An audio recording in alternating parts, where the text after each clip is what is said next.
ګرانو کتونکو السلام علیکم. زه محمد سلمان همدرد د حق غږ پښتو چینل خبري لنډیز کې ستاسو قربا اوس تاسو پام را اړوم د مهمو خبرونو لنډیز ته.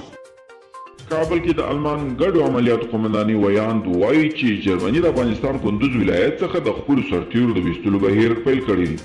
ایران په پام کې لري چې د بهرنیو هیوادونو کورونا وایرس واکسین وکاروي. د ایران ولسمشر حسن روحاني وویل چې نوې ورځنۍ پیښې د منځني ختیځ په کچه په هیواد کې بدترین ریکارډ لوړې کچې ته رسیږي.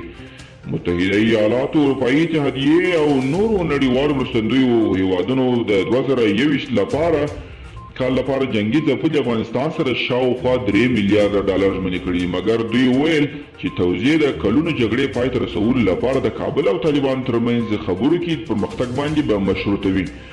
د دوشنبې ورځ له امریکا غږ سره په یوه مرکه کې د امریکا سمندري ځواکونو متقاعد او ناټو پخوانی نظامي قومندان جیمز سټیورټز وویل چې د متحده ایالاتو او متحدینو یې باید په افغانستان کې شاوخوا 10,000 سرتیري وساتي ترڅو د افغان حکومت سره د سولې په موافقه کې پر طالبانو فشار راوړي.